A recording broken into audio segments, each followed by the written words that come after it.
martes, perdón, voy a repetir lo que hacemos en el paralelo E o F, no sé, me cambiaron el nombre. Para habilitar, en esta plataforma, para habilitar su micrófono, solamente lo pueden habilitar entrando a los 3 puntitos que tienen abajo y habilitan su micrófono, no hay ningún problema. Es facilito. Dicho eso, vamos a hacer algunos experimentos. Estoy probando esta plataforma hoy para ver qué tal nos va. Creo que tiene la posibilidad también de que podamos hacer una especie de streaming o subirlo a YouTube directamente también. Para los que no pueden entrar a esta plataforma, lo podrían ver en YouTube mientras voy dando la clase en vivo y directo. Voy a ir probando varias cositas. Si es que esta plataforma tampoco nos resulta muy bien, vamos a probar alguna otra, la de Google Meeting, por ejemplo, que parece que hay que entrar con una cuenta de la universidad donde tendríamos la posibilidad de tener 250 estudiantes, creo. Pero creo que eso es mucho, así que probemos con esta plataforma y luego me van a dar sus criterios al terminar la clase. Lo que vamos a hacer, la metodología que he pensado es que ustedes previamente lean los documentos que les he compartido. Vamos a empezar con el primer documento que les he compartido en abril, creo, el 29, a finales de abril, que es el de funciones vectoriales. Vamos a empezar con el contenido de nuestro segundo parcial, digamos. Entonces, para que esto sea provechoso, es bueno de que ustedes lo lean previamente, y en los documentos que vamos a abrir ahora y que les voy a compartir, básicamente es el mismo, con algunas cositas que he cambiado y que lo he puesto ya en Google Class para que lo puedan actualizar y tener un documento más al día, más actualizado, valga la redundancia. En el tema de las prácticas, lo que he estado pensando es que podemos volver a nuestras clases del día sábado, pero lo que estaba pensando es subir un formulario con algunos ejercicios. Ustedes los resuelven y se van autoevaluando inmediatamente cómo están dando. Es un tema ya personal, ¿no? Cada uno pueden hablar entre ustedes, compartir, ver cómo se hace, pero la idea es de que aprendan. Les voy pasando ejercicios para que vayan acumulando puntaje como parte de las prácticas adicionales que damos en la nota de la materia. Dicho eso, lo que vamos a hacer ahora es empezar nuestra clase. Y para eso vamos a abrir el primer capítulo que tenemos. ¿Están viendo el documento, jóvenes, en sus pantallas? Sí, sí. De acuerdo. Sí. Este es el mismo documento que se... Una consulta antes de empezar. Perdón que lo interrumpa. Una consulta antes de empezar. Cuando yo abrí el documento de Classroom, me aparecía, claro, el documento, pero donde decía ejercicios propuestos o donde debería aparecer una ecuación, estaba en blanco, o sea, no había nada. Sí, sucede eso porque lo están viendo con una visualización previa. Tienen que descargarlo. Hay 3 puntitos a continuación en la pantalla, en la parte superior de la computadora, donde dice descargar por otro lado, una cosa así. Lo descargan ahí y les va a decir en qué documento lo quieren abrir, en PDF o en Word, y les va a poder abrir sin ningún problema. Pero si tuviesen de todas formas dificultades, algunos de ustedes me avisan para que les pueda pasar directamente por WhatsApp, digamos. Pero no deberían tener problemas. Por favor, es que yo no puedo abrir el archivo, o sea, no me sale los ejercicios propuestos ni nada. Pero muchas gracias. Por favor, si es que lo pudieras subir, le agradecería mucho. Ya, los que tienen problemas mandan un WhatsApp, saben mi número telefónico y yo les voy a ir mandando por ese medio, o si no vamos a hacer una especie de tutorial pequeñito para así como lo tienen que descargar en algún momento. ¿De acuerdo? Bueno, empecemos, jóvenes. Entonces, este es el primer capítulo que corresponde a la segunda parte de la materia y tiene que ver con las funciones vectoriales de variable vectorial. La idea es de que ustedes lo lean previamente, el documento, y posteriormente a eso, si tienen dudas, si tienen consultas, lo vayan haciendo en este medio, a través de este medio. Yo pretendo de que mis clases no sean muy largas, quiero que sean relativamente cortas, porque también entiendo de que esto es caro, ¿no? Para todos, ¿no? Incluido para mí. Pero trataremos de hacer lo que se puede y luego vamos a ir tratando de mejorarlo. Vamos a estudiar un nuevo capítulo que es el relativo a funciones vectoriales de variable vectorial. Y este es un capítulo muy parecido a cálculo 1. Parecido porque tiene más o menos el mismo contenido de la mitad de cálculo 1. Vamos a estudiar a las funciones Y estas funciones tienen la particularidad de que ya no dependen solo de una variable, sino depende dependiente y una variable independiente, sino que puedes tener muchas más variables. Una definición bien general es esta que les estoy mostrando en la pantalla. Fíjense, f es una función factorial, por eso estoy poniendo una flechita ahí encima. Ese es el dominio de definición de esta función, que es bien importante estudiar dominios de definición. Rn, fíjense, es un espacio vectorial, y es el espacio vectorial de entrada. Si se fijan en el cuadrito de abajo, yo tengo espacios vectores de dimensión n que estoy metiendo a esta cajita, que es la ley de asociación, y estoy sacando al otro lado vectores también, que son la salida, es la función, es el valor que toma la variable de salida. Entonces, estas son funciones bien generales. Tengo a la entrada vectores de un espacio vectorial de dimensión n y tengo a la salida vectores de un espacio vectorial de dimensión m, una dimensión diferente. No es la misma dimensión. Y ese es el dominio de definición, que es el campo de existencia en el dominio real de las funciones, ¿no? Veamos una pequeña clasificación de estas funciones. Estas funciones se clasifican básicamente en tres grandes grupos. El primero ya lo hemos estudiado en el capítulo anterior, cuando nos veíamos en presencia física en nuestra querida aula 52, que la estoy extrañando a propósito, porque me compraba galletitas al terminar la clase. Ahora ya no lo puedo hacer. Miguel, perdón, lo puedo interrumpir. Al menos en mi pantalla no estoy pudiendo ver el documento, no está saliendo nada, no sé si les ocurre a los demás. Sí, Inge, ahorita me estoy dando cuenta, solo está solo hasta los capítulos en Word, nada más. Ajá, lo mismo conmigo, no me aparece no me aparece. ¿No hay el documento? Solo dice funciones multivariables, ahí está. No estamos pudiendo ver lo que nos está explicando. Solo está abierto la carpeta MAT 102 nomás. Y ahí están todos los documentos, pero no aquí en la pantalla no ha entrado nada. Solamente se nota eso. Voy a volver a entrar y bueno, seguimos en contacto, pero voy a volver a intentar. Voy a abrir el documento, pero todavía no los estoy compartiendo. Todavía no deben estar viendo nada ahí. Sí.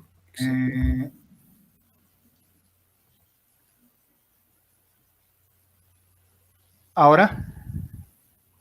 Ahora sí. ¿Ahora sí? Sí, ahora sí. Ya, mil perdón, será un error de mi dedo artrítico. Se nota. No, Bueno, sigamos entonces.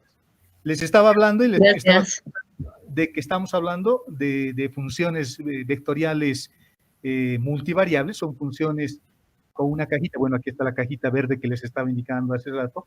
A la entrada tengo las variables de entrada, que en este caso van a ser vectores, y a la salida voy a tener vectores también con una dimensión diferente. No tienen por qué tener la misma dimensión. Y la función es la ley de asociación, es la forma como yo vinculo mis variables entre los elementos del conjunto de entrada y los elementos del conjunto de salida. Este es el dominio de definición, y esto es muy importante, ¿no? Porque el dominio de definición me asegura que la salida, que los vectores a la salida estén definidos en el dominio real. No tengo que tener números complejos, no tengo que tener divisiones por cero y cosas que más o menos conocemos. Es básicamente lo mismo que en cálculo 1 o que en las funciones que hemos estudiado conmigo también. Haciendo una pequeña clasificación de estas funciones, lo que les decía hace un momento, tenemos tres grandes grupos que forman parte de este gran conjunto que son las funciones vectoriales de variable vectorial. La primera clasificación ya la hemos estudiado. En la primera clasificación yo tenía un escalar, el parámetro t a la entrada y a la salida tenía un vector. Ejemplos típicos eran como este, por ejemplo, ¿no? Estas son las ecuaciones paramétricas de un cono circular de paso constante. X es a coseno de t, y es a seno de t, z es b de t. Y estas tres ecuaciones que están separadas las puedo combinar en una sola forma vectorial, que es la que tenemos a continuación. Esta es la función vectorial de variables reales. Por lo tanto, esta es la salida que yo tengo acá, en el conjunto de salida, en los vectores de salida. Y la entrada es el parámetro t, solamente el parámetro t. En este caso, en este grupo de funciones, yo meto un escalar t, y lo que hacemos es describir en general curvas en el plano, curvas en el espacio. Acá hemos estudiado con más detenimiento todo lo que era velocidades, aceleraciones, fórmulas de Fredette-Serret, ¿se acuerdan? Hemos hablado del plano osculador, el plano más cariñoso de la galaxia, etcétera, etcétera. Eso ya hemos estudiado, pero forma parte de este gran conjunto. El siguiente grupo de funciones es el caso más general, las funciones vectoriales. Se llaman funciones vectoriales porque a la salida tengo un vector. De variable vectorial porque a la entrada también tengo un vector. Este es el caso más general. Y normalmente, como les decía hace un momento, estos espacios vectoriales no tienen la misma dimensión. Pueden ser dimensiones diferentes, en algún caso podrían ser isomorfismos, tener la misma dimensión o ser cosas más generales como esta. Un ejemplito típico que pueda además graficarlo, que pueda verlo en la realidad y que pueda percibir o ver, digamos, su forma geométrica es este. Cuando el conjunto de partida está formado por un vector de dimensión 2 y mi vector de salida es un vector de dimensión 3, esa es la forma, digamos, que me permite visualizar, la forma más sencilla, la más pequeña, digamos, que pueda percibir como es su geometría. En este caso, las variables X, Y y Z, que son variables de salida, porque son 3 y pertenecen al espacio de salida, dependen de U y de B, que son los vectores del conjunto de partida. U y B son los vectores del espacio vectorial R2 y X y Z son los vectores del espacio vectorial de dimensión 3. Por lo tanto, fíjense, a diferencia de estas funciones que dependían solo de un parámetro, ahora yo tengo funciones o ecuaciones paramétricas que ahora dependen de 2 parámetros. Ese solo hecho hace que dramáticamente la función de la forma que tenía geométrica de una curva forme o salte a una superficie. Y la forma vectorial es básicamente la misma, fíjense, ahora tengo una función vectorial, X, Y, Z, esa es la función, ese es el vector de salida, y mi vector de entrada son los vectores U y B. Por lo tanto, dándole valores a U y a B, yo puedo describir la forma geométrica de esta superficie, estudiarla, analizarla, etcétera, etcétera. Veamos un ejemplito sencillo de esto. X es igual a U coseno de B. Fíjense, X depende de U y de B, porque es U veces coseno de B. Y también y Z también. En este caso solo depende de U. Para darme cuenta cómo es la forma geométrica de esta función, que es la que ya puedo trabajarla, podemos utilizar un procedimiento muy parecido a las funciones paramétricas. Trataremos de eliminar, en este caso, ambos parámetros. Esto se hace cuando se puede, no siempre se puede hacer. Y veamos si podemos obtener su forma escalar, ver qué superficie es esta, qué representa geométricamente, cómo es su gráfica geométricamente. Fíjense que estoy agarrando las dos primeras, X y Y, las estoy elevando al cuadrado y las estoy sumando. Con eso obtenemos esta función que tenemos abajo. Entonces, x al cuadrado más y al cuadrado será u coseno de b al cuadrado, eso es x, luego tendremos y, etcétera, etcétera. Y el resultado de esa operación que hemos hecho es u al cuadrado. Pero yo sé que u al cuadrado lo puedo reemplazar en la función que teníamos arriba, donde en definitiva y finalmente tenemos la forma escalar de la función. Hemos eliminado el parámetro u y el parámetro b. Hemos agarrado x al cuadrado más y al cuadrado, los hemos sumado, hemos obtenido u al cuadrado, pero u al cuadrado yo sé que es z, por lo tanto los reemplazo con el valor de z y obtenemos la forma geométrica de esta función. Esta la conocemos, la hemos estudiado en el capítulo anterior. Este es nuestro famoso cono asintótico. Forma parte de esa gran familia de hiperboloides, ¿no? De familia hiperboloides. El hiperboloide de un manto, el hiperboloide de dos mantos, el cono asintótico, son lugares geométricos que hemos estudiado con anterioridad. Y esta es una buena noticia, ¿no? Porque ahora yo tengo una forma escalar para graficar, para darme cuenta cómo es la función. A estas funciones se las llama funciones o ecuaciones escalares de punto. Y tengo una forma vectorial. Y la forma vectorial, en mi opinión, jóvenes, siempre es más poderosa. Siempre es mejor. Me permite hacer más cosas. Así que eso es bien interesante. Ahora, hablando de dominios de definición, los dominios de definición en estas funciones tienen que estar en el plano V, en el espacio vectorial V. Por ejemplo, podríamos asumir de que V dé una vuelta completa y que U, que es el radio, varíe de 0 a A. Por lo tanto, voy a tener un cono cuyo radio va a variar de 0 a A. Por lo tanto, la base del cono va a ser A y va a dar una vuelta completa. Estoy describiendo en este caso el manto superior del cono. Entonces, el dominio de definición ya no es un intervalo del eje X, ahora es una región del plano X. No nos vamos a preocupar mucho de estas funciones vectoriales, porque esto es tema de avance de la materia de análisis vectorial y tensorial, que seguramente vamos a estudiar con algunos de ustedes en la materia 3.13, MAT 3.13. Digo con algunos porque esto está reservado solo para civiles y electrónicos, creo, esa materia. Así que, de todas formas, creo que es importante estudiarlas, verlas y saber que existen estas funciones, ¿no? Por si alguno de ustedes está interesado. El tercer grupo dentro de esta clasificación que estamos haciendo es el de las funciones reales de variable vectorial. Es la misma definición, solo que si nos fijamos en la definición que hemos puesto acá, la función ahora es un real. A esto se le llama función, a la segunda R. Esa es la función y es un real. Pero su variable, la variable de entrada, es un vector. Entonces, si nos vamos a nuestro cuadrito de acá arriba, acá estoy metiendo vectores, que pueden ser de espacios vectoriales 2, de dimensión 2, de dimensión 3, de dimensión n en general, y a la salida tengo simplemente real. Simplemente real. Tengo una variable, un punto que puedo graficar en una recta real. A estas funciones se las llama funciones multivariables. Una aplicación diferencial, como dice aquí el texto.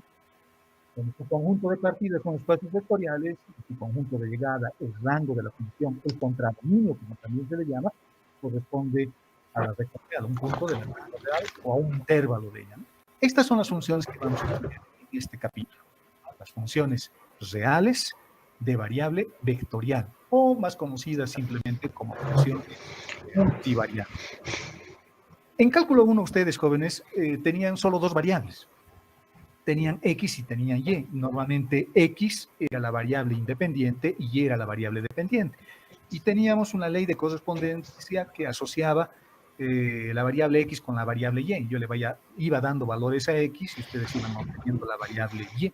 En este caso vamos a hacer lo mismo, solo que como variable independiente vamos a escoger o vamos a elegir o vamos a tener en este caso vectores. Vectores.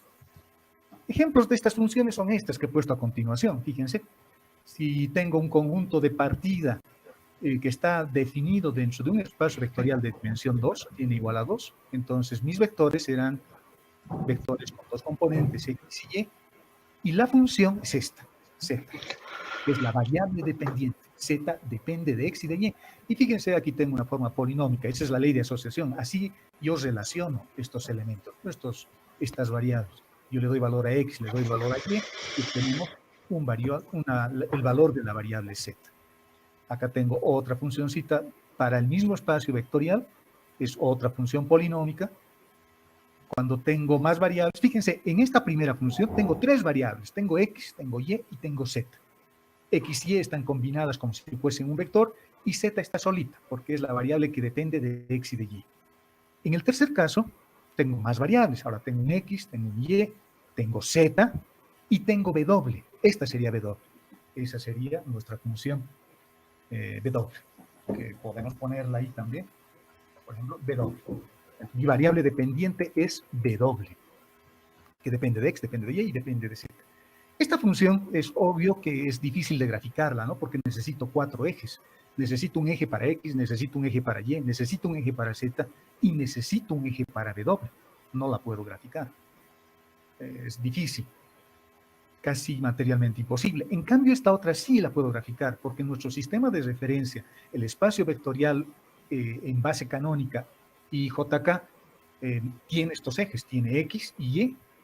Por lo tanto, en el plano XY va a estar mi dominio de definición, mi conjunto de partidas, el plano XY, una región del plano XY, y voy a partir de darle valores a X y Y. Recording is on.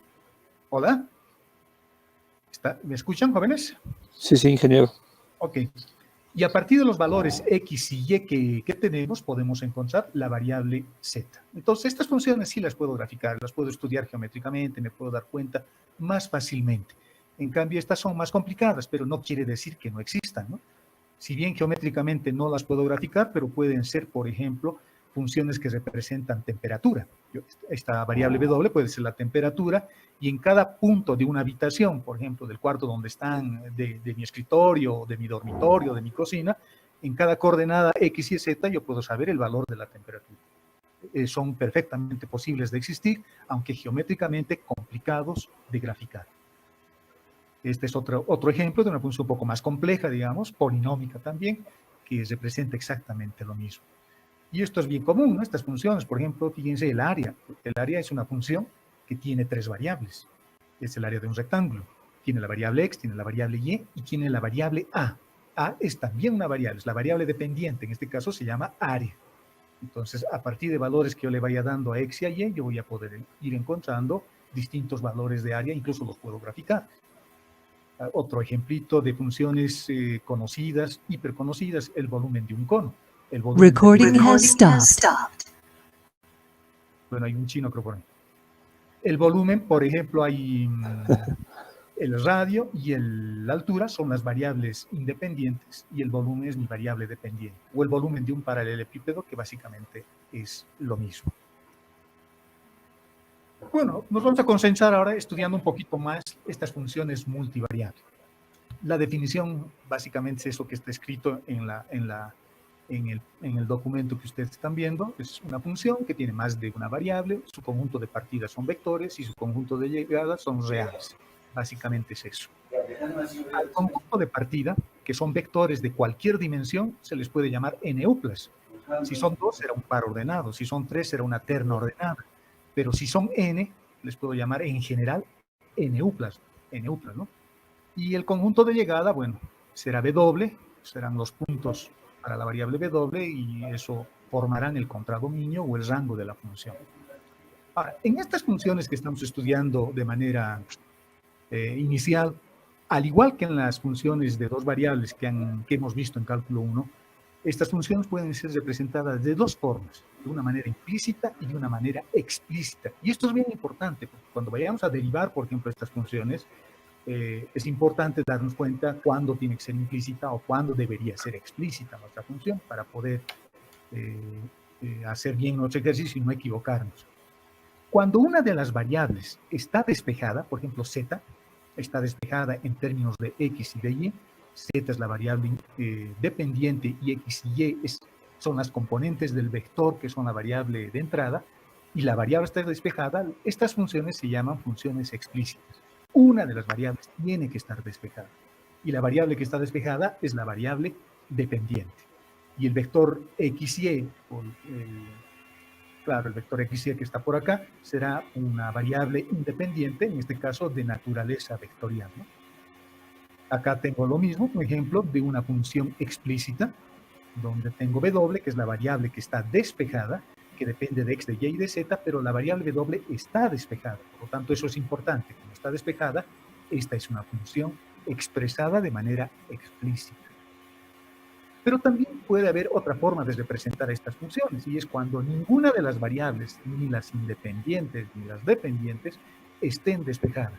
En ese caso estamos hablando de funciones implícitas. Y estas funciones normalmente están o igualadas a 0 o a una constante, es lo mismo, 0 o constante. Por ejemplo, la ecuación de la esfera, fíjense. Esta es una función implícita. Ni x, ni y, ni z está despejada. Podría despejar z, ¿no? Sería a al cuadrado menos x al cuadrado menos y al cuadrado en raíz, por ejemplo. Entonces, esta forma implícita lo podría volver explícita. En el segundo ejemplo, en el ejemplo que tenemos acá, es más complicado, porque x va a ser difícil despejar, y va a ser difícil despejar, o z va a ser difícil despejar. Por lo tanto, si yo quiero derivar esta función, como vamos a aprender más adelante, si yo quiero derivar, va a ser bien complicado. Tengo que recurrir a otro tipo de procedimientos para hacer derivación en funciones implícitas. ¿De acuerdo? Por lo tanto, como una pequeña aclaración y una nota final de esta parte que estamos estudiando, estas funciones en general describen superficies. Cuando tengo 3 variables, x, y o z, de manera explícita, o una función x y z que igualada a una constante, también tiene 3 variables, estas superficies en general, o estas ecuaciones en general, o funciones también, representan superficies en el espacio. Si tuviera más variables ya no podría representar. En este caso, por ejemplo, x, y, z y w igual a, ya no puedo graficar, porque me faltaría un eje, ¿no? Nuestro eje quedaría cojo yo, nuestro sistema de referencia, le faltaría w. Eso es en general este tipo de funciones. Básicamente no hay mucha novedad. Formas explícitas, formas implícitas, quién es la variable independiente, quién es la variable dependiente. No hay mucha complicación acá. Empecemos viendo sus geometrías. Hola, hola. ¿Me están escuchando? ¿No? ¿Me están siguiendo? Sí, ingeniero. Siéntanse en libertad de interrumpirme. No se preocupen, jóvenes. Si hay algo que no está claro, me interrumpen. Empecemos estudiando algo que es bien importante cuando uno ve funciones, y cuando uno estudia funciones, ya sean vectoriales, ya sean escalares, ya sea en cálculo 1, ya sea en variable compleja o donde sea, siempre estudia dominios de definición. ¿Por qué uno tiene que estudiar dominios de definición? Por lo que hemos hablado alguna vez. Los dominios de definición tienen que asegurarme que las variables con las que yo vaya a trabajar sean reales. Es decir, tenemos que tratar o tenemos que encontrar un conjunto el más grande posible donde la variable dependiente, donde z o w, tenga sentido en el dominio real. Vale decir que z nunca sea un número complejo, o que z no tenga o no sea infinito porque hay una división por cero, etcétera, etcétera. Esos son criterios importantes. En realidad son los únicos criterios, no hay más. Y esos criterios se los he puesto como resumen acá, esos dos. Hay que evitar divisiones por cero y hay que evitar los números complejos para determinar el dominio de definición. Y bueno, hay algunas funciones especiales, por ejemplo, como los logaritmos, que tenemos que evitar de que la función logaritmo tenga un argumento negativo. Los logaritmos no están definidos para números negativos, ¿no? No hay logaritmo de menos 5, no hay. No hay logaritmo de 0. Si yo pongo logaritmo de 0, mi máquina de calcular me dice error o menos.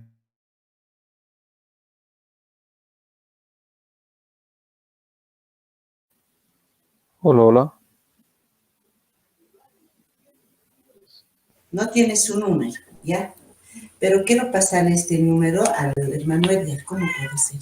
Miau, mami, miau, miau, dice. Hola. Hola. Número. No le escucho bien, que alguien más lo escucha. ¿Alguien me escucha? Inge, no se le escucha. Trabaja en Tigo. Inge, no se le escucha. Ya. Ingeniero, no se Ingeniero, no escucha. se escucha. ¿Cómo Ha puede ser? cortado su audio, ingeniero. Ingeniero, su audio, díselo. Ingeniero, no se le escucha. Ay, cochinas clases virtuales, no entiendo nada. De alguien está encendido su micrófono de más. Inge, no Sí. se le escucha. Se le escucha todo. Alguien se ha escuchado desde su mamá, creo. El gato. Ahora,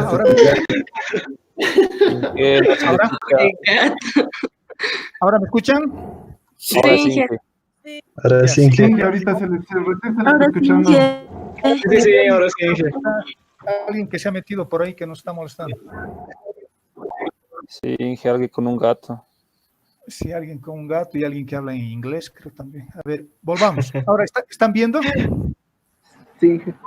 Sí, se ve, Con calma, jóvenes, no se desesperen, vamos a ir con calma.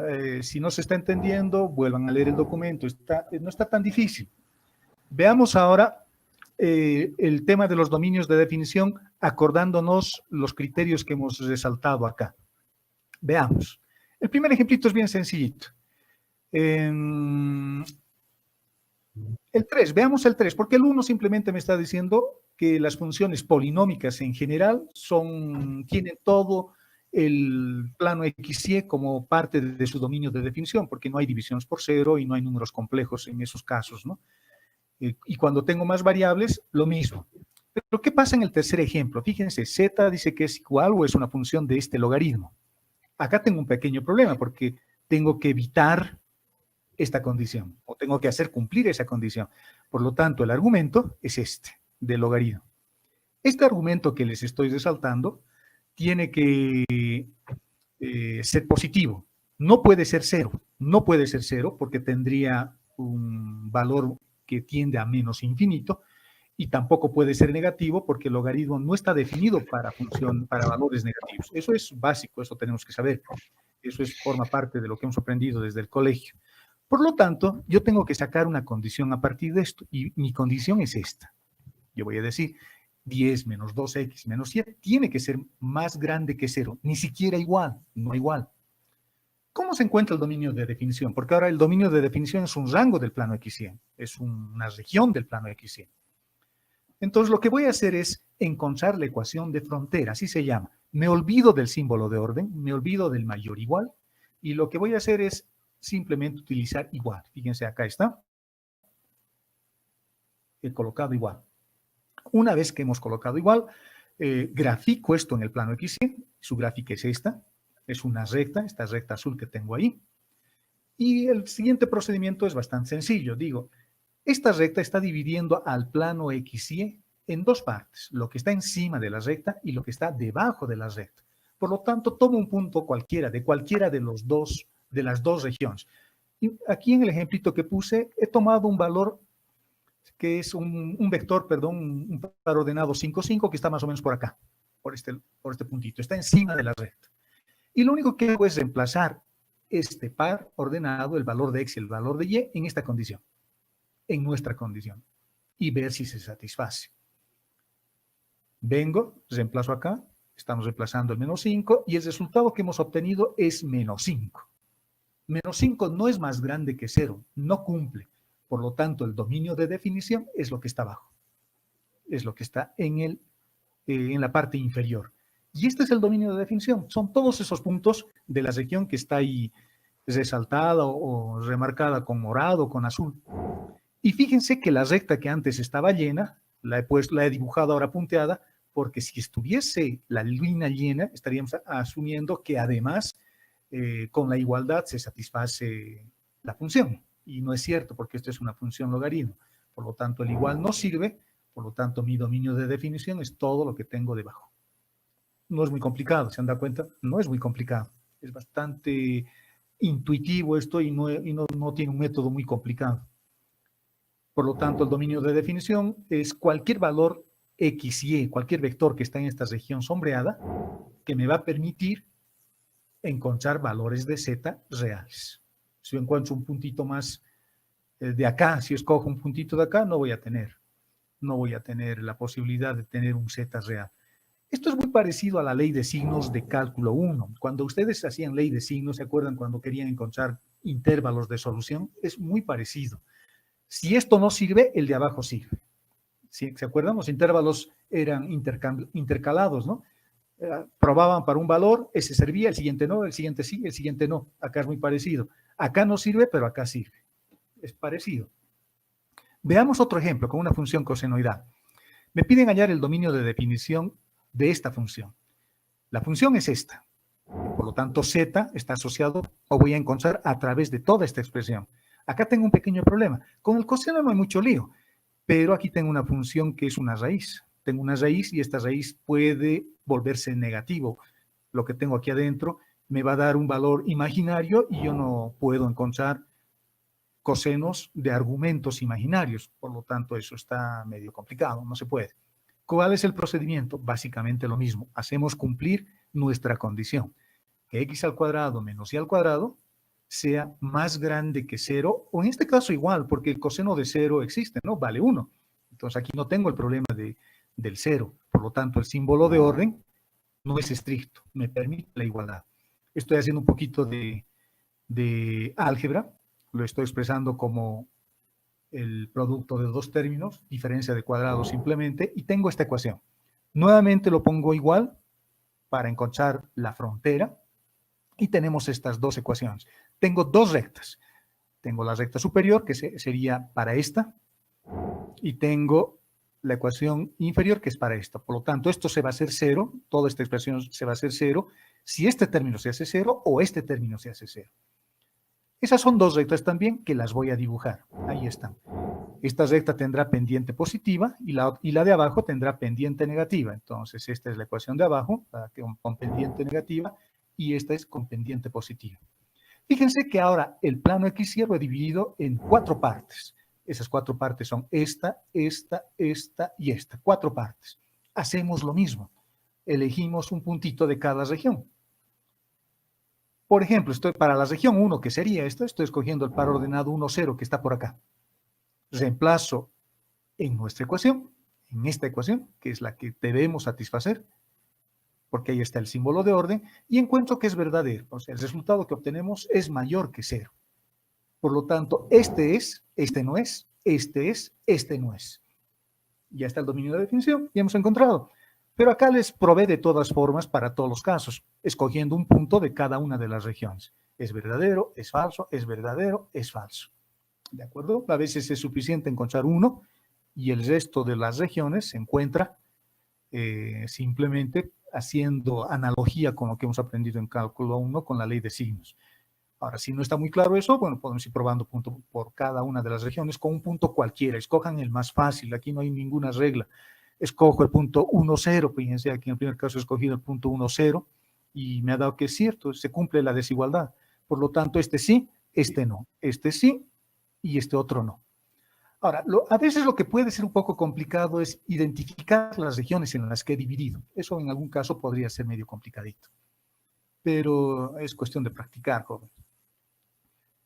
Y aquí les estoy poniendo una nota final. ¿Qué pasa si tengo dos funciones? ¿Qué pasa, por ejemplo, si tenía esto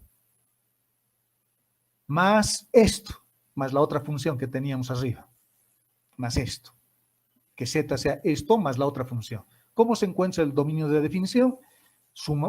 Intersectando el dominio de definición de cada una de las funciones. Este dominio de definición tendríamos que intersectarlo con este otro dominio de definición y ese será el dominio de definición de la suma de ambas funciones. Porque los puntos o los vectores que vaya a elegir tienen que servir para ambas funciones, ¿no? Y es bastante lógico pensar que tiene que ser necesariamente la intersección.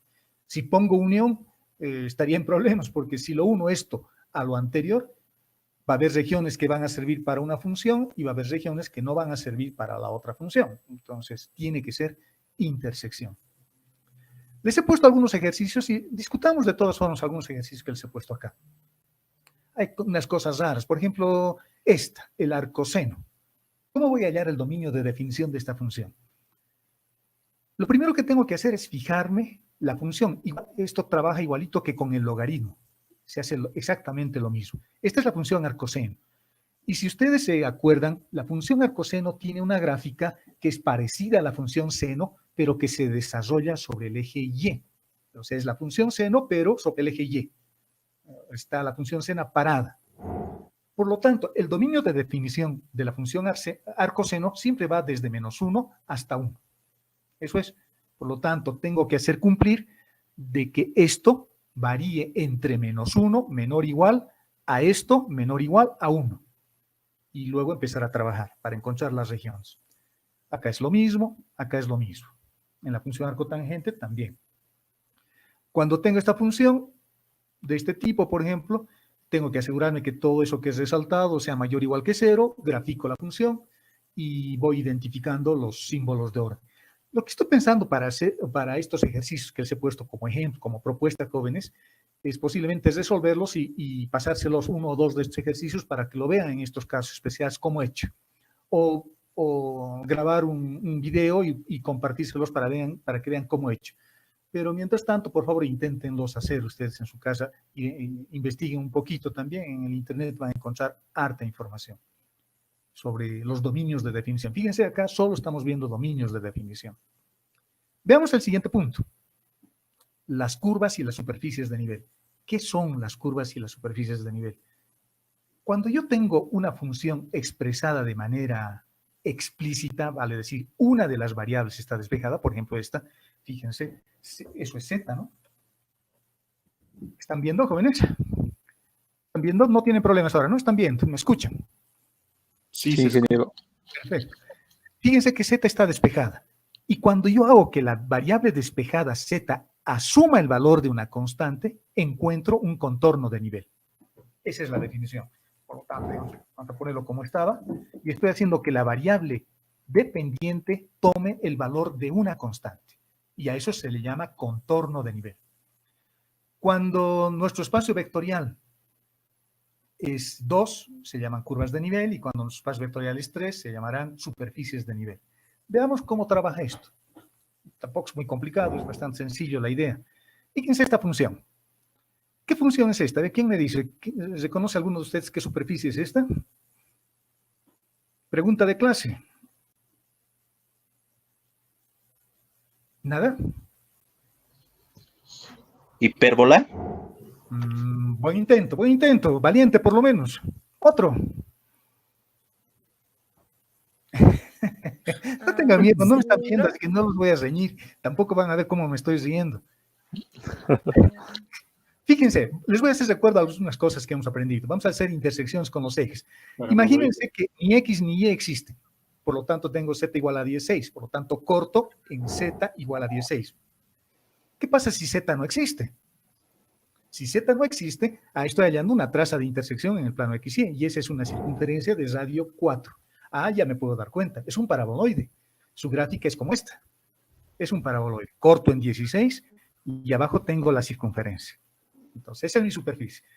Y fíjense que Z está despejada. Como Z es mi variable dependiente, voy a darle valores a Z. No hay restricciones, puedo darle cualquier valor, el que yo quiera.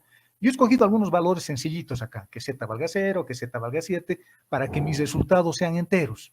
Si Z vale 0, voy a tener 0 igual a 16 menos X al cuadrado menos Y al cuadrado, y voy a tener esta ecuación. Ah, qué interesante. En el plano Z igual a 0, tengo una circunferencia. Genial. Eso es un contorno de nivel. ¿Qué pasa si Z es 7? Si Z es 7, la ecuación se reduce a esto, o se vuelve esto. X al cuadrado más Y al cuadrado igual a 9. Ah, qué interesante. ¿Esa qué es? ¿Quién me dice qué es eso? A ver. ¿Qué es? Una circunferencia. Es una circunferencia, pero no se olviden de que estamos dibujando en el espacio. Por lo tanto, es un cilindro. Pero ese cilindro lo estoy intersectando con este plano. Por lo tanto, tengo la circunferencia que ustedes me están diciendo. Pero esta circunferencia no está en el plano XY. Esta circunferencia está en este plano. Ese plano tiene un nombre. A ver, ¿quién me dice?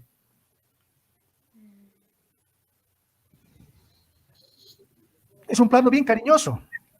Osculador. Exacto. Es el plano osculador, jóvenes. El plano besador, ¿se acuerdan? El plano más cariñoso de la galaxia. Es el plano besador. Por lo tanto, este cilindro se intersecta con este plano y genera esta circunferencia. Bueno, en realidad estoy intersectando esto, el paraboloide, con este plano y estoy generando esta circunferencia. Ese es otro contorno de nivel. ¿Se van imaginando? Lo estoy seccionando. Hola.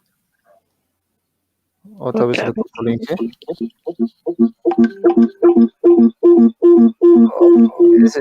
¿Qué está haciendo eco con su micrófono? Inge, ¿no se escucha? Inge, no se le escucha a usted. Ahora. Alguien está haciendo eco con el micrófono. Ahora sí. Inge, pero alguien No está haciendo mucho, eco con el Hay micrófono eco. fuerte. Es que alguien está poniendo su A ver, todos muteen su micrófono si... alguien debe estar... Sí. Ahora sí, parece mejor. Los callo a todos, pero no me van a poder contestar si los callo a todos. No, Inge, ya está, alguien está con eco en el micrófono y lo ha activado, por eso. Ya, sigamos entonces. Ah, Ven, les he compartido el documento. ¿Lo están viendo? no, se cortó la transmisión de la imagen. Esta plataforma es una miércoles. No es tan buena. Ya no se ve. Ahorita les voy a ver. Sí, igual presenta problemas en celular, no se puede conectar, no, te bota en la computadora, nomás se puede conectar. Solo se puede por medio de computadora. Ahora lo están Sí, viendo. solo por computadora. Sí. Ya, ingeniero, ya se puede ver. Sí, ya estoy bien. Ahora sí. Esta es una clase de prueba, luego vamos a ver cómo Eso podemos lo ir tengo. mejorando un poco. Esta clase, de todas formas, lo tengo grabado, a ver si lo subo. De todas formas, exactamente lo que estamos hablando. Creo que sería ideal. A nuestra clase. Hemos empezado a encontrar circunferencias que están contenidas en estos planos, y esas circunferencias las hemos encontrado intersectando estos planos con esta función. A eso se le llama contornos de nivel. Y cuando estas circunferencias que estaban en los planos osculadores los proyecto sobre el plano XY, tengo esto, que son las curvas de nivel. Esas son las curvas de nivel. Por lo tanto, fíjense, esta es resaltado con colores. La ecuación 1 es rojo. La ecuación 1, ¿cuál es esta? Luego tengo la ecuación 2, que es el anaranjado. La ecuación 3, que es el morado. Y el origen de coordenadas, que es la última. Fíjense, esta última. Esta no es una circunferencia, ¿no? Es x al cuadrado más y al cuadrado igual a 0. Esta ecuación solamente se satisface si x vale 0 y si y vale 0. Por lo tanto, es el origen de coordenadas. Y es este puntito. A esto se le llama curvas de nivel. Por lo tanto, esta es la superficie que teníamos, las hemos ido cortando mediante esos planos, hemos generado esos contornos de nivel que eran esas circunferencias en esos planos y esas circunferencias los proyecto en el plano XY y a eso se le llama curvas de nivel. No es muy complicado, no es muy complicado. ¿Dónde puede haber complicación?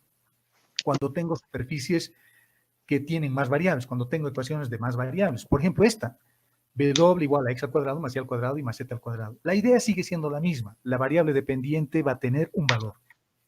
Fíjense que W, X, Y y Z para graficarlos necesitan un eje. Estas funciones no las puedo graficar. No tengo W, no tengo el eje W. Por lo tanto, lo que voy a hacer es disminuir una variable como hemos hecho acá. Esta superficie que teníamos la estoy viendo ahora en el plano en una dimensión menor y eso es lo que voy a hacer acá.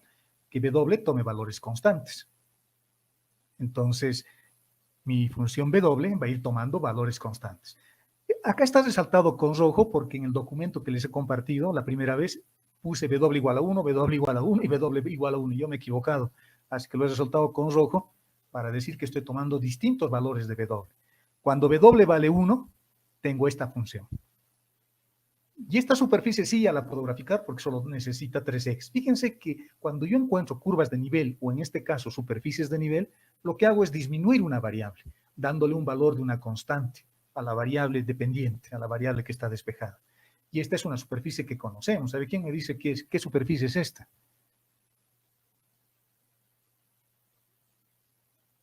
Hola, jóvenes.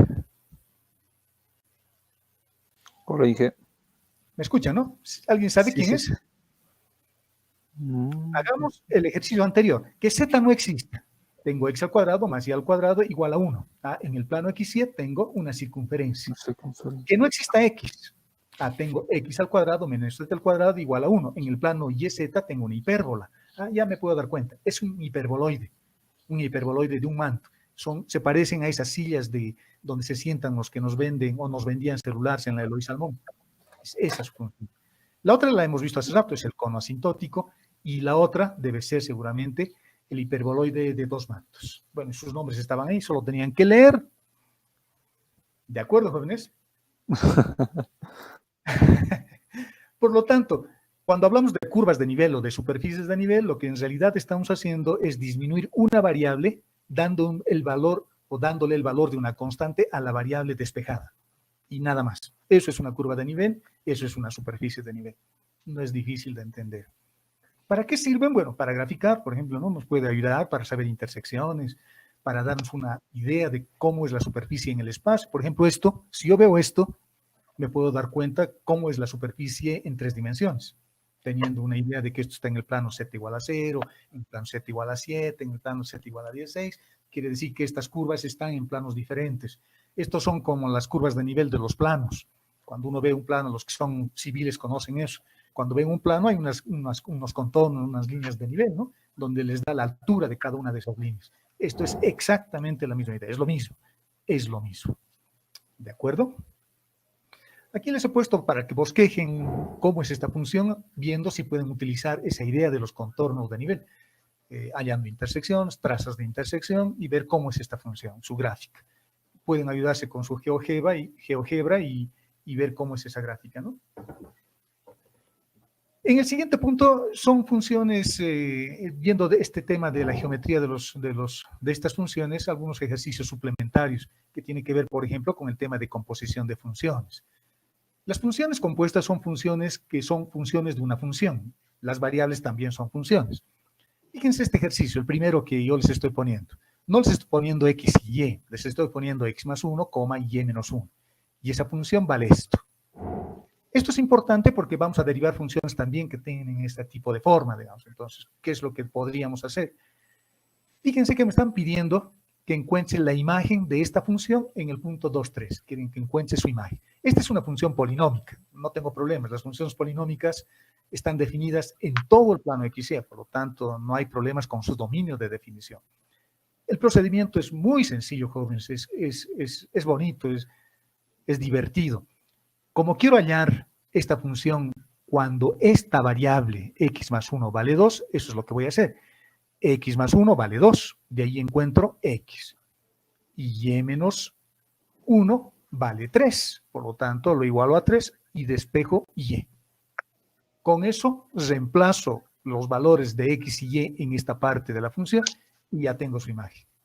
Elemental, o sea, no hay nada complicado acá. Si alguien no puede eso, tiene que irse a turismo, ya se ha dicho, ¿no? Tenemos que irnos a turismo todos, más divertido. Más divertido. Es bastante fácil esto.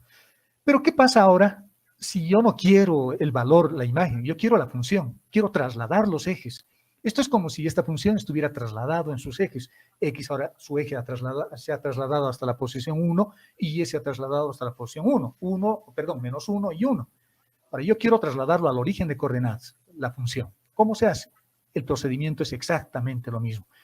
En lugar de colocar x más 1 igual a 2, ahora voy a utilizar una variable intermedia y le voy a llamar x más 1 igual a 1. Esto es bien importante, acuérdense de esto que estamos haciendo. Cuando vayamos a hacer derivación implícita, esto se hace para derivar funciones. Entonces, a esta cosa media rara que tengo aquí, le voy a llamar u, y a y menos 1 le voy a llamar b. Despejo x y ya tengo la función en el origen de coordenadas. Lo he trasladado. Fíjense el efecto. Todas las variables, toda la otra parte de la función se ha trasladado, esta parte.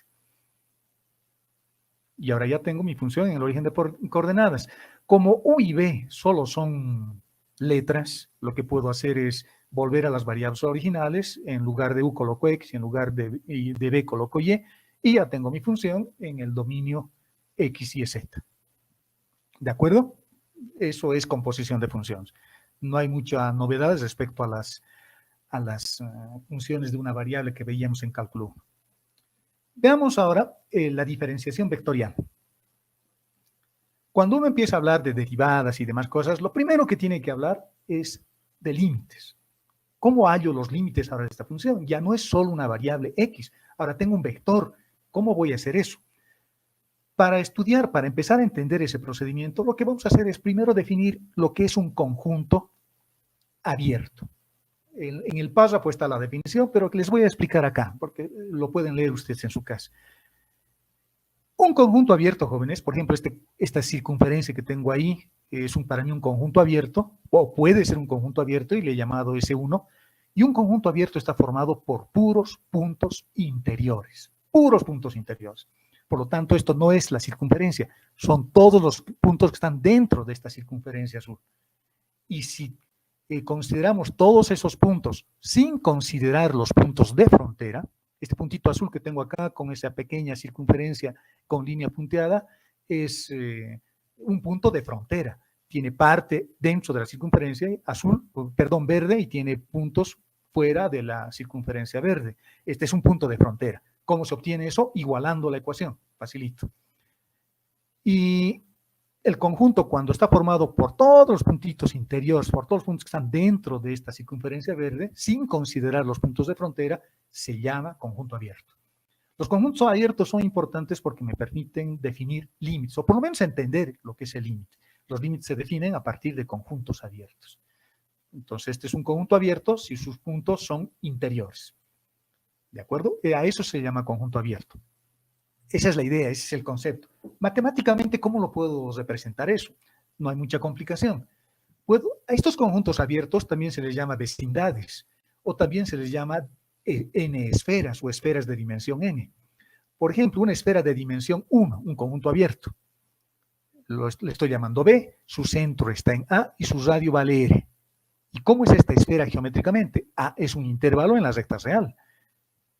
Tengo el punto central que es A, y tengo hacia el lado izquierda, le estoy restando R, y a la parte derecha le estoy sumando R. Por lo tanto, para mí es un intervalo de la recta real centrado en A. Y no estoy considerando sus puntos de frontera. Fíjense, el intervalo es abierto. Por lo tanto, no estoy considerando estos puntos que de manera genérica hemos visto acá. A eso le llamamos un conjunto abierto. Es un conjunto abierto de dimensión 1. Esto es una n-esfera de dimensión 1. Facilito, es un rango, es un intervalo, mejor dicho, un intervalo abierto. A eso le vamos a llamar esfera de dimensión 1. La esfera de dimensión 2 es un disco, es un círculo. Fíjense, esta es la ecuación de una esfera de dimensión 2. Esta es su forma de definición formal, digamos, pero tengo acá una circunferencia con centro en A1, A2, que sería este vector, sus componentes son A1 y A2, y está formado por todos los puntos que son más o que están dentro del radio. Fíjense que no estoy considerando el radio, no estoy usando la igualdad.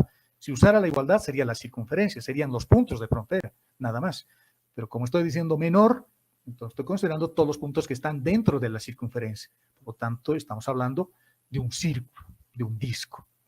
Y en el caso de una esfera de dimensión 3, tendrá la forma de una esfera, esto es una esfera, pero en este caso la esfera propiamente dicha no está considerada porque no está igualado al radio, sino que está solamente considerando todos los puntos que están dentro de la esfera, propiamente dicha. Por lo tanto, en este caso tengo un sólido, tengo una bola, es una bola la que tengo ahí, de acuerdo, una bola de billar, digamos, una cosa así.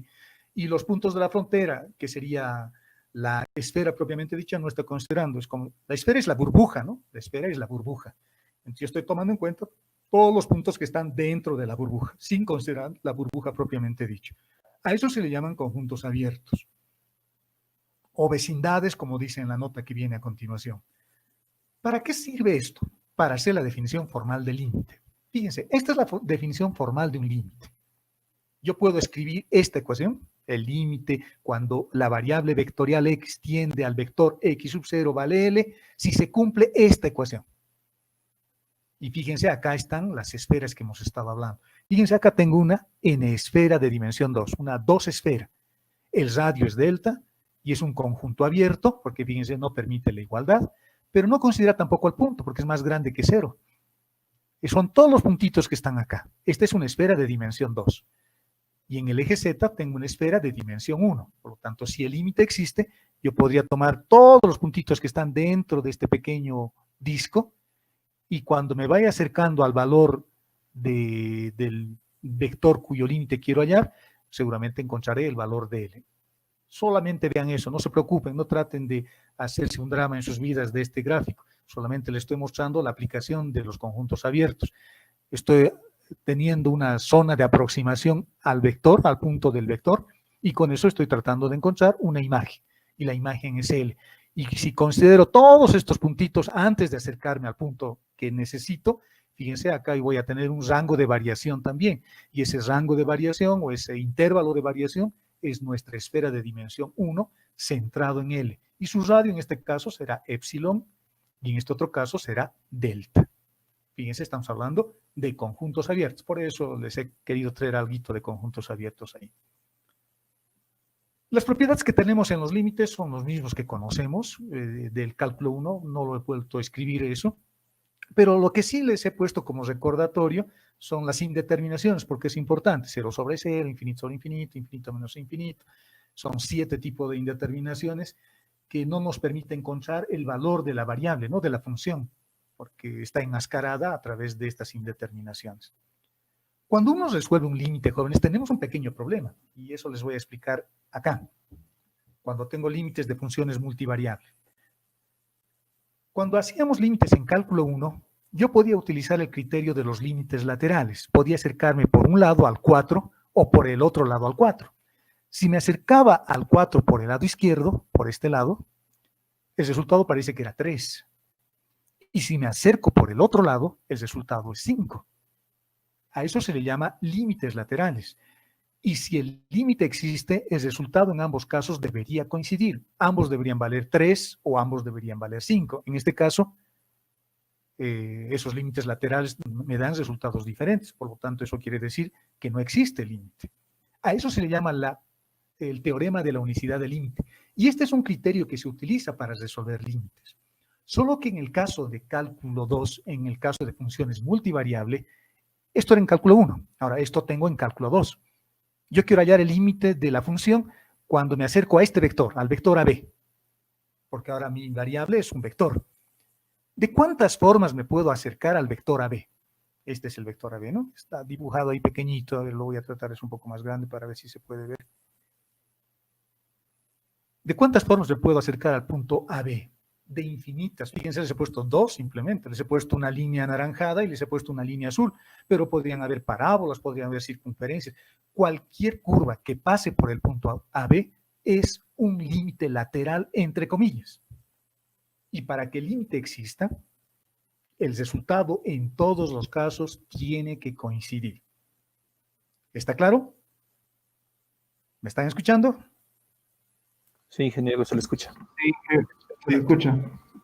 Perfecto, Cobo. Sí, sí. Este es el primer problema que tenemos. Luego vamos a ver que tampoco es tan complicado.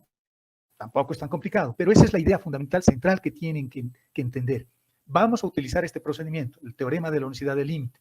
En cálculo 1 era fácil, solo tenía dos posibilidades, por el lado derecho o por el lado izquierdo me podía acercar. En cálculo 2 tengo infinitas curvas.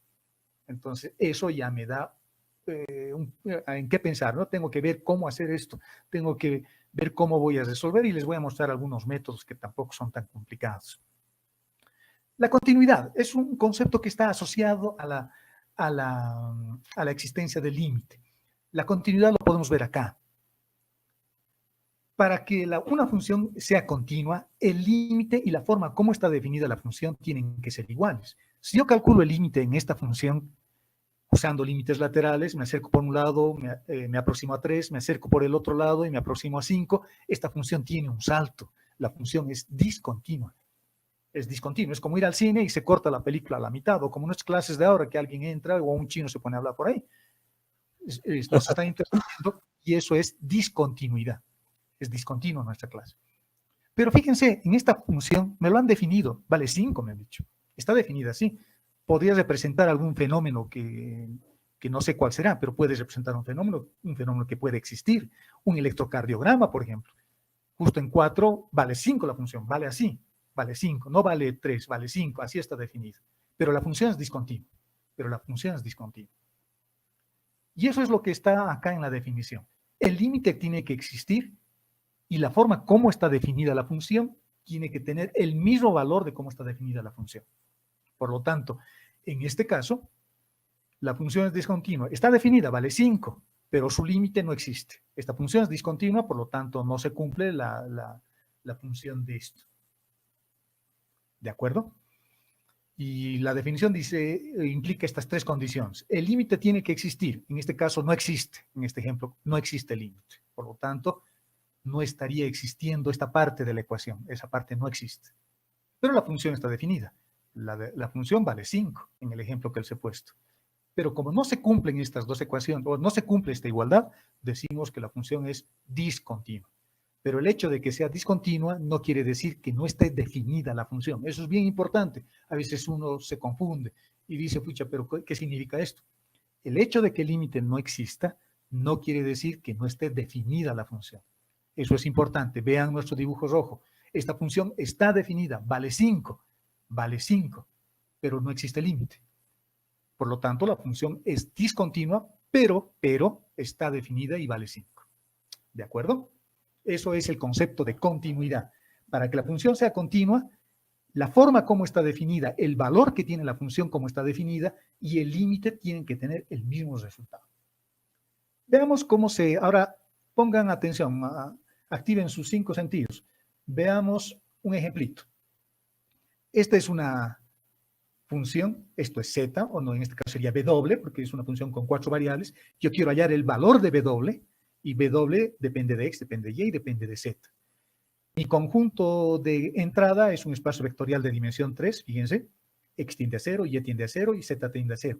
El vector tiende al origen de coordenadas, al vector nulo, ese es el vector. Y un simple reemplazo inmediato me permite encontrar de que tengo una indeterminación. Tengo 0 sobre 0. X reemplazo con 0, Y reemplazo con 0, y Z reemplazo con 0, y tenemos una indeterminación. La función está enmascarada. ¿Cómo resuelvo? Vamos a usar el primer criterio.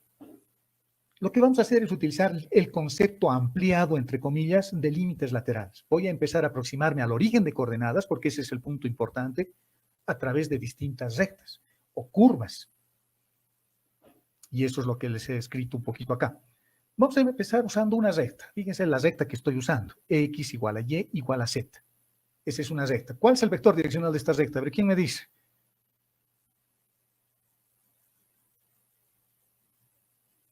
Jóvenes, no se duerman. 1,1,1. Perfecto, es 1,1,1. Eso es el vector direccional. O sea, estoy eligiendo una dirección y me estoy acercando por ese vector. Y fíjense, el punto que pertenece a esta recta es 0, 0, 0, que es el punto que yo necesito.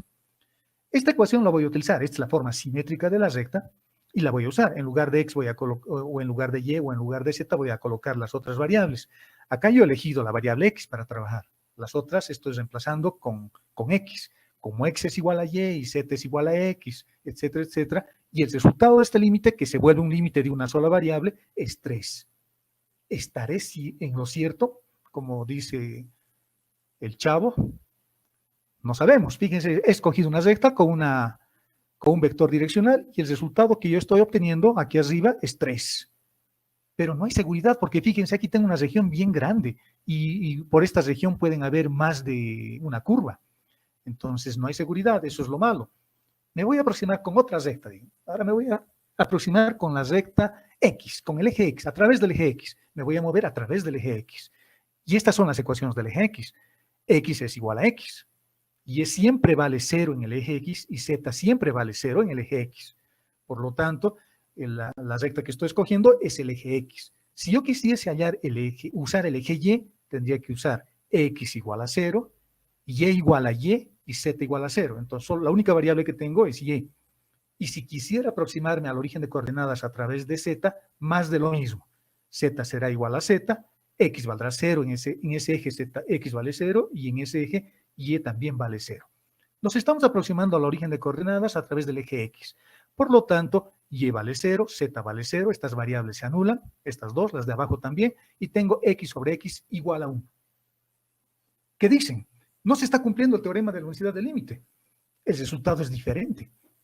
Este límite no existe. Pero ahora mi pregunta es, ¿tendré que utilizar infinitas rectas? Esa es mi pregunta. Y el sentido común nos dice que, bueno, eso no nos alcanzaría toda la vida, ¿no?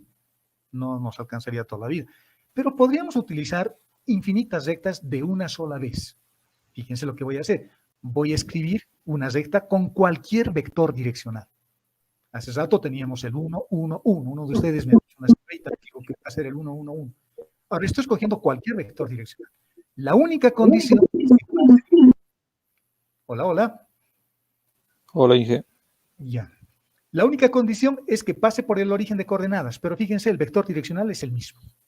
Perdón, es cualquier vector direccional. Puede ser el eje X, puede ser el eje Y, puede ser el eje Z, puede ser 1, 1, 1. Cualquier vector direccional que se les ocurra, pero que mi recta pase por el origen de coordenadas. Estas son las ecuaciones paramétricas de la recta, ya la conocemos. X igual a T veces U, Y igual a T veces B. Como el vector tiende al origen de coordenadas, X tiene que tender a 0, Y tiene que tender a 0 y Z tiene que tender a 0. Por lo tanto, es suficiente de que T tienda a 0 para que las tres al mismo tiempo tiendan a 0. Perfecto. Hacemos el mismo procedimiento. Tengo X más Y más Z es el límite que quiero hallar. Ahora voy a reemplazar X, Y y Z por estas formas paramétricas que tengo acá. El parámetro T lo puedo eliminar, y obtengo este resultado. Y fíjense que el resultado del límite que hemos encontrado es un resultado que depende del vector direccional. Por lo tanto, voy a tener un resultado diferente para cada dirección que yo elija. Es suficiente. Aquí se termina el ejercicio. Bueno, en realidad ya habíamos terminado acá con estas dos pruebas. Hemos obtenido 3 y hemos obtenido 1. Pero acá estamos haciendo infinitas pruebas. Y en todos los casos voy a obtener un resultado diferente. En este resultado está incluido incluso estos resultados. Estos. Por ejemplo, yo aquí hemos elegido entre todos el vector 1, 1, 1. 1 más 1, tengo 3 arriba, y aquí tengo 1 más 1 menos 1, tengo 1 abajo. 3 dividido entre 1, 1. Fíjense, entonces tenemos el primer resultado que hemos obtenido. En el segundo caso hemos elegido el eje X, y el eje X tiene el vector direccional 1, 0, 0. Y aquí está, 1, 0, 0. 1, 0, 0. El resultado 1. Fíjense, está incluido en nuestro resultado, ¿no? Qué interesante. Les he resaltado con rojo acá porque en el ejercicio, en el documento que les he compartido la primera vez, dice el límite existe. Y con eso los he confundido más de lo que ya estaba. ¿De acuerdo, jóvenes? Veamos el siguiente ejemplo. Demostrar que este límite no existe. Fíjense.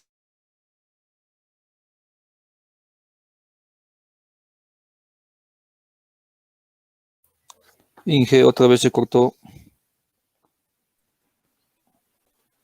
Hola, hola. Inge, fue. Inge se le cortó otra vez. ¿Ahora? Ah, otra vez volvió, pero se perdió la imagen. Ya, les voy a volver a compartir. Esta aplicación es que todo el mundo está usando, o sea, le está saturando a todos. ¿Hemos vuelto a ver? ¿Lo han vuelto a ver? Sí. Ya. Fíjense, esta función es un poco más simple que la anterior. Ahora solo tengo dos variables. Tengo x y, por lo tanto mis rectas ya no tienen que estar en el espacio. Mis rectas pueden ser de este tipo. Y igual a mx. Acá tengo infinitas rectas porque el resultado no debería depender de la pendiente. En el anterior caso no dependía del vector direccional, ¿no? No debería depender para que el límite exista. No debería depender. Entonces estoy probando con infinitas rectas. Entonces, voy a hacer básicamente lo mismo. Entonces, como x y tiende a 0, y voy a usar esta ecuación, si x tiende a 0, y también tiende a 0. Entonces, cumple. Está bien. Entonces, la variable que voy a usar va a ser x. Y en lugar de y, que teníamos acá en nuestra función, estoy reemplazando por esta ecuación. Resolvemos el límite. Fíjense cómo hemos resuelto el límite. He reemplazado y por la ecuación. He hecho un poquito de álgebra acá. Lo he separado en dos límites. Este límite, x al cuadrado, lo he sacado en un límite separado. Y m sobre x a la cuarta más m al cuadrado lo he sacado en otro límite. En otro límite. Por propiedades límites, ¿no? El resultado de esto es 0. De esta parte, de este primer límite. Y el resultado de este otro es 1 sobre m. Fíjense que el 0, como es absorbente en el producto, el resultado es 0. Hemos probado infinitas rectas, jóvenes, y el resultado es 0. ¿Es suficiente? No, porque al origen de coordenadas también me puedo aproximar con otro tipo de curvas. Por ejemplo, parábolas. Hago exactamente el mismo procedimiento.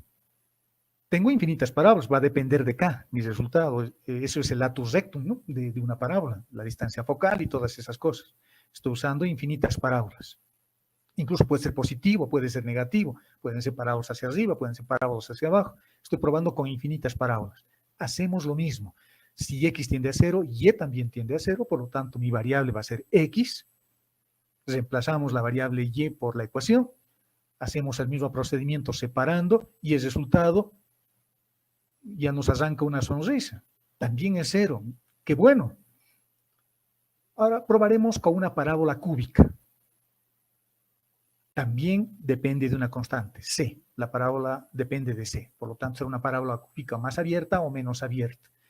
Haciendo exactamente el mismo procedimiento, el resultado que obtenemos depende de c. ¿Qué conclusión sacamos? Ese límite no existe. ¿Por qué ocurre todo esto? ¿Cuál es el motivo de todo esto? Por esto, jóvenes. Cuando yo me aproximo a esta región ploma que tengo acá, mediante rectas, por ejemplo, siempre dejo resquicios por donde puede meterse otra curva. Entonces, y si utilizo parábolas, lo mismo. Y si utilizo parábolas cúbicas, lo mismo, o cualquier otra curva. No se logra cubrir toda la región, por más de que esté usando infinitas rectas o infinitas parábolas. Por lo tanto, ese es el motivo por el que tengo que empezar a probar para que empiece a barrer todas las posibilidades que tenemos, ¿no? Y eso, si ustedes se dan cuenta, es imposible casi. Por lo tanto, estos procedimientos hay que ir probando así. Hay que decir, bueno, probaré con una parábola, probaré con una recta, probaré con una parábola cúbica. Esto es lo que les decía hace rato. Esta regioncita, mi región de aproximación al origen de coordenadas, por ejemplo, es una región infinita, de infinitos puntos. Por lo tanto, esos puntos pueden formar parte de una recta, pueden formar parte de una parábola cúbica, etcétera, etcétera. Siempre voy a dejar un espacio por donde se puede colar una nueva recta. Por lo tanto, eso me obliga a tratar de encontrar y encontrar más curvas y probar y hacer más pruebas y hacer más pruebas y hacer más pruebas. ¿Habrá alguna forma diferente?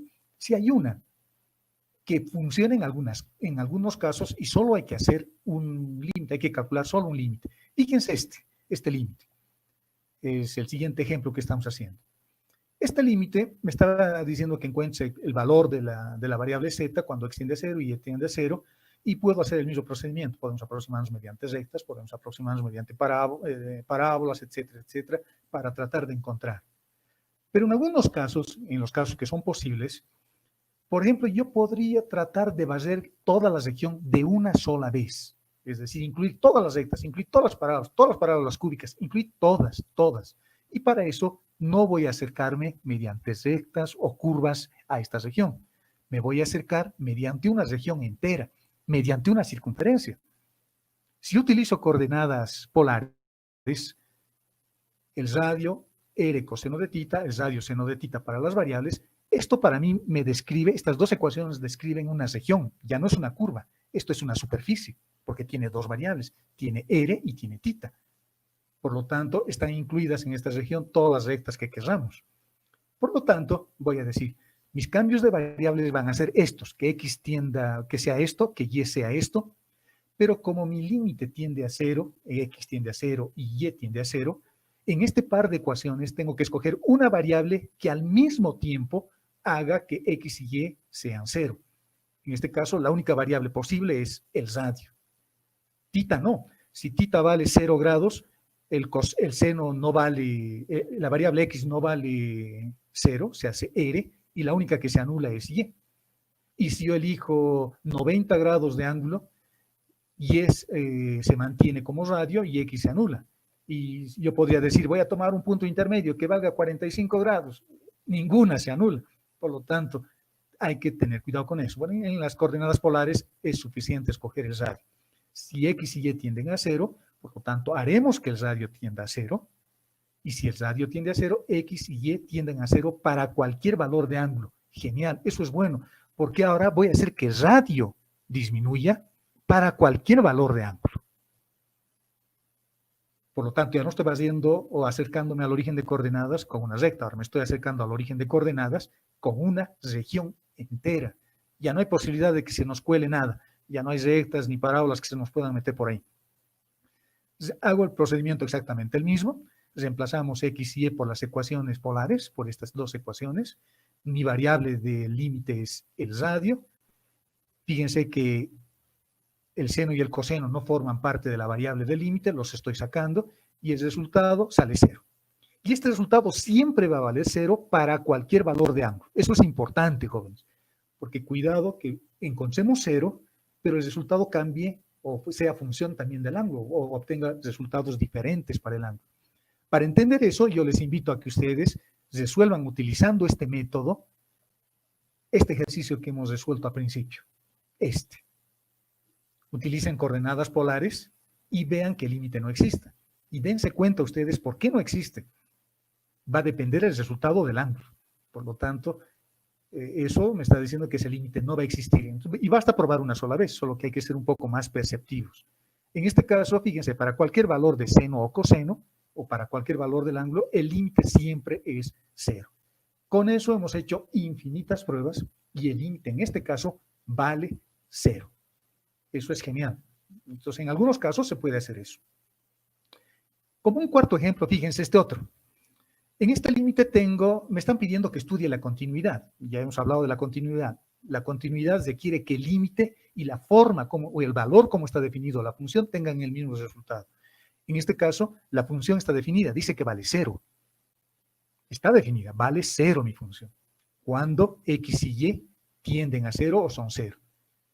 Lo que tengo que ver, para ver si la función es continua, tengo que verificar si la función vale evidentemente o efectivamente 0 cuando X tiende a 0 y Y tiende a 0. Fíjense cómo está definida la función. Dice que vale esto para cualquier valor de X y de Y, pero vale 0 cuando X y Y vale 0. Yo quiero estudiar la continuidad en el origen de coordenadas. Quiero saber si esa función es continua en el origen de coordenadas. Por lo tanto, la continuidad siempre lo vamos a estudiar con el límite, porque la forma como está definida ya tengo. La función vale 0. Así me lo han definido. Pero ahora tengo que ver su límite. Este es otro tipo de límite. Fíjense, este límite que tengo ahí es un límite conocido, es un límite fundamental. Es seno de X sobre X. El límite cuando X tiende a 0 vale 1 de esa función. Entonces voy a aprovechar eso. Aquí no me voy a aproximar con rectas, no voy a hacer uso de parábolas, no voy a hacer sustitución trigonométrica, no voy a hacer nada de eso. Voy a usar límites fundamentales. Pero para usar el límite fundamental, lo que tengo aquí arriba tiene que ser igual a lo que tengo aquí abajo. Tiene que ser lo mismo. Acá tengo 3 y aquí no tengo 3. Por lo tanto, eso se resuelve fácil, multiplicando y dividiendo por 3. Y por lo tanto, este 3 sale fuera del límite y el resultado de este límite, lo voy a aproximar a un límite fundamental. Ese límite vale 1. No tengo que hacer más nada. Ese límite vale 1. porque es un límite fundamental. El resultado es 3. Y como el 3 no es igual que el 0, esta función es discontinua. Estamos igual que en este caso, igual que en nuestro dibujito rojo que habíamos visto al principio. La función estaba definida, valía 0 en este ejemplo que hemos resuelto, pero el límite no existe. O el límite me da otro resultado, el límite me ha dado 3, digamos. Bueno, en nuestro ejemplo salía 3. ¿De acuerdo? La función es, por lo tanto, discontinua. Seguramente en el origen de coordenadas esa función tiene un hueco o hace un salto raro, una cosa así. ¿De acuerdo, jóvenes? Y como una conclusión importante de esto que estamos estudiando, es que los límites podemos resolverlo, como hemos visto, con estos ejemplos de varias formas. Uno, utilizando esas aproximaciones que hemos hecho con rectas, con parábolas, o utilizando esa sustitución con variables polares, con x igual a radio, coseno, y igual a radio y seno, etcétera, etcétera. Esa es una posibilidad. La otra es que utilicemos procedimientos algebraicos para levantar la indeterminación. Factorizo una función, levanto la indeterminación y reemplazo los valores. Y la tercera es utilizar límites fundamentales. Esas son las 3 formas. Hay otra forma que se llama la forma iterativa, iterada, que a veces hacen los ayudantes. Evalúan primero para X y luego evalúan para Y. Ese método no asegura mucho, porque es como aproximarnos mediante una recta o mediante otra recta. Y el resultado a veces no es conclusivo. No nos permite decir si el límite realmente existe o no. Estos 3 métodos que les estoy dando son los que se utiliza más y se recomienda más para resolver los límites, ¿no? Y les he puesto algunos ejemplos propuestos. Por ejemplo, acá, fíjense, es muy parecido al que hemos hecho. Seguramente este límite no existe. No existe acá. En este otro límite, ¿cómo voy a resolver? Puedo hacerlo de una sola vez. Puedo hacer muy parecido a lo que son las coordenadas polares, pero en este caso puedo usar las coordenadas esféricas, porque como estoy acercándome al origen de coordenadas, x será igual al radio, seno de tita, coseno de phi, y será igual al radio, y hago que el radio tiende a 0 y resuelvo. Y veo que mi resultado no dependa de los ángulos, ni de elevación ni de azimut, y el resultado sea lo que tenga que salir. Esto es parecido, puedo hacer lo mismo. Fíjense que acá es bastante sencillo este límite, lo puedo separar. El límite es distributivo respecto de la suma. Por lo tanto, esta parte del límite solo depende de x y este solo depende de y. Por lo tanto, se han vuelto 2 límites de cálculo 1. Acá también, solo que acá tengo que tener cuidado porque tengo que hallar límites de arcosenos o arcotangentes. Y como están las variables separadas, incluso los puedo separar. Arcoseno de 2x sobre x y el otro límite podría ser arcoseno de 3y sobre y. El límite 6 que les he puesto ahí es un límite que podrían resolverlo utilizando procedimientos algebraicos. Tratar de factorizar el numerador y el denominador y a partir de eso levantar las indeterminaciones y sacar el resultado. Cuando hago ese procedimiento algebraico de factorizar y demás cosas, el resultado que yo voy a obtener es el único resultado posible, ¿no? Aquí no sirve eso de los límites laterales porque no me estoy aproximando con cosas diferentes. Aquí estoy resolviendo de una sola vez. Eso es lo que quería compartir con ustedes en este primer tema, jóvenes. Esto es una clase un poco de prueba, espero que haya salido bien, espero que les sirva. Les he pasado otros 2 documentos, estudienlos. La siguiente semana empezaremos con el tema 2, con derivadas parciales y gradientes, creo. Entonces, eso también es un capítulo bonito, lo vamos a tratar de hacerlo. Ingeniero, entonces las clases virtuales van a ser semanales. Sí, estoy queriendo que sean una vez por semana. Ok. Tienes que hacer un pequeño esfuerzo, jóvenes, lo siento mucho, yo sé que esto no es barato, a veces es caro, ¿no? Y además quiero que esto esté relacionado con algunas prácticas que les voy a ir dando. Tenemos nuestra plataforma Google Class. En esa plataforma les voy a ir subiendo y les voy a ir subiendo prácticas. Por ejemplo, para este sábado les voy a subir una práctica. Les voy a subir práctica de la primera parte, es decir, de rectas, planos y esas cosas, unos 5 o 6 ejercicios. Les voy a dar un tiempo para que los resuelvan y lo tienen que entregar. Les voy a dar un formulario, va a ser de selección. Ustedes tienen que resolver el ejercicio y voy a poner como selección distintos resultados. Entonces ustedes escogerán el resultado que hayan encontrado y lo ponen. El ejercicio que esté menos resuelto o el que hayan tenido más problemas, lo vamos a tratar de, yo lo voy a resolver y les voy a subir a la Google Class para ver cómo se resolvía, para que vayamos depurando nuestras falencias, ¿listo? Y así vamos a trabajar, jóvenes. ¿Y esos ejercicios van a ser por puntos, ingeniero? En principio yo quería hacer lo que hacíamos antes, ¿no? Que me lo entreguen en físico. Pero podríamos hacer también así para que valgan puntos. Poco a poco vayamos acumulando puntitos.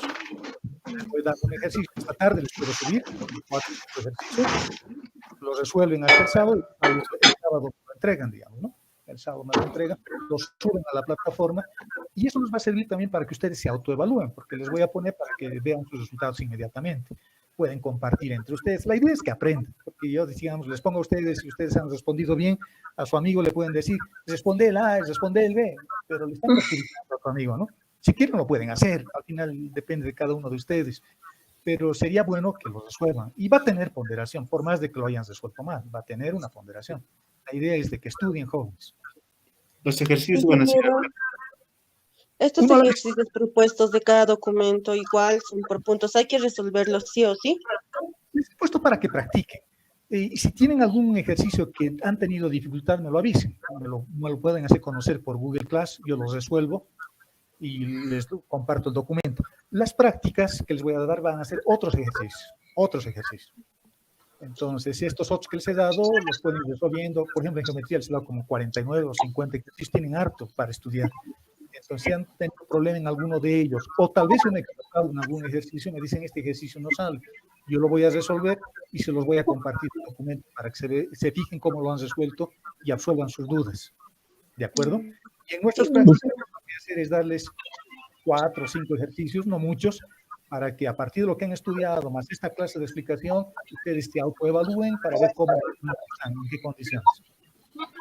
Ingeniero, una pregunta. El código para la clases de Google no ingresa. ¿No entra? No, Sí, sí ingresa, no. tal vez el compañero está poniendo mal alguna letra, a veces se confunden algunas letras, tal vez sería bueno que solicites eso, que lo vuelvan a enviar. Les voy a volver a bueno, quería compartir por Google, pero usted no va a poder abrir. Mándeme un WhatsApp y yo le voy a escribir por WhatsApp el código nuevamente, se lo voy a mandar, por ahí algún numerito no le ha ido muy bien con el número, y intente nuevamente. Me manda un WhatsApp. Por si acaso, ¿su número de celular para escribir algo de WhatsApp? ¿Perdón? ¿Su número de WhatsApp, cuál Es el es? mismo número, es el 706, el 19, que debe ser la edad de ustedes, y el 300, que es mi edad, 706, 19, 300.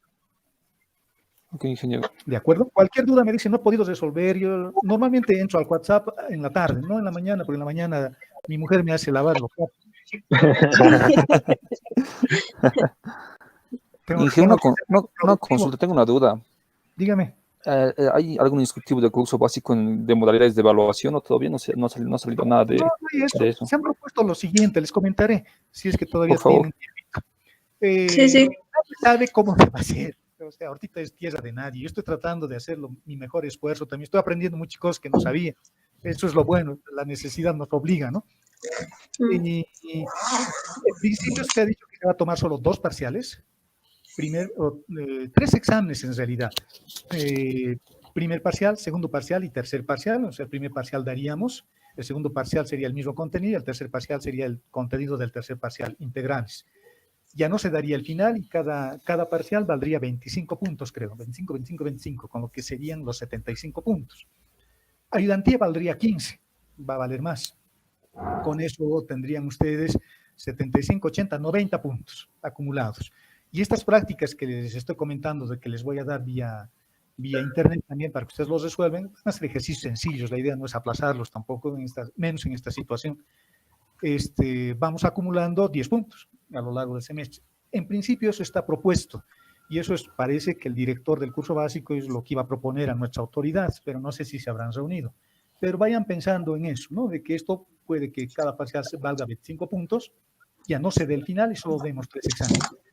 Lo peor que puede ocurrir, según el plan que nos han explicado, es de que esto nunca se levante. Este semestre terminemos con clases virtuales. En ese caso, yo les voy a tomar examen en clases virtuales. Igual, les voy a poner una hoja de preguntas de selección múltiple, ustedes los resuelven, ponen sus resultados y tenemos nuestros resultados inmediatamente.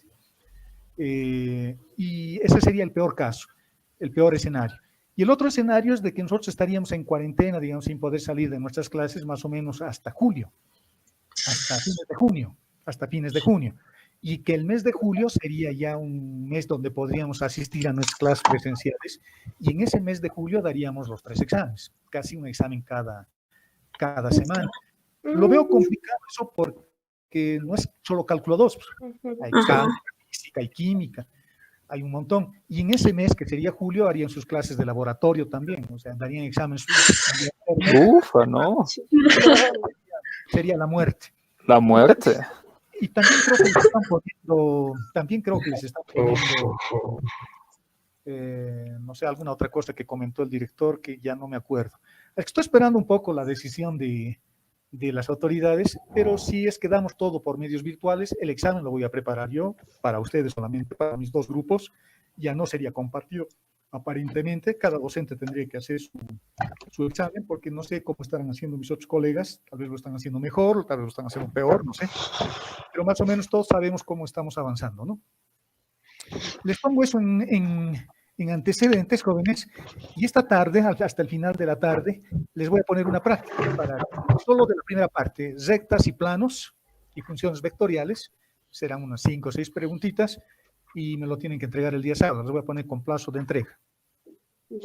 Perfecto, Y va a ser ingeniero. de selección múltiple, les voy a mandar un formulario, van a tener una hojita separada de las preguntas, y en la hojita separada van a tener las posibles respuestas. Entonces, en el formulario dirán, yo he encontrado las respuestas del inciso A, anotarán el punto A, digamos. El punto A, entonces, ese mismo momento se van a autoevaluar y van a saber cómo les ha ido. ¿De acuerdo? Perfecto, ingeniero. Ok, jóvenes, suerte, y bueno, espero que les sirva estas clases, y vamos a estar en contacto a través de nuestras plataformas. Si hay dudas, ese es mi número de contacto de WhatsApp, y estén atentos porque esta tarde les voy a pasar su práctica para que lo puedan hacer hasta el sábado, ¿no? Sí. Perfecto, ingeniero. Muchas gracias. ¿De qué? Un abrazo, jóvenes. Gracias, ingeniero. Gracias. Que tenga buen día, ingeniero. Hasta luego. Hasta luego. Hasta luego, jóvenes.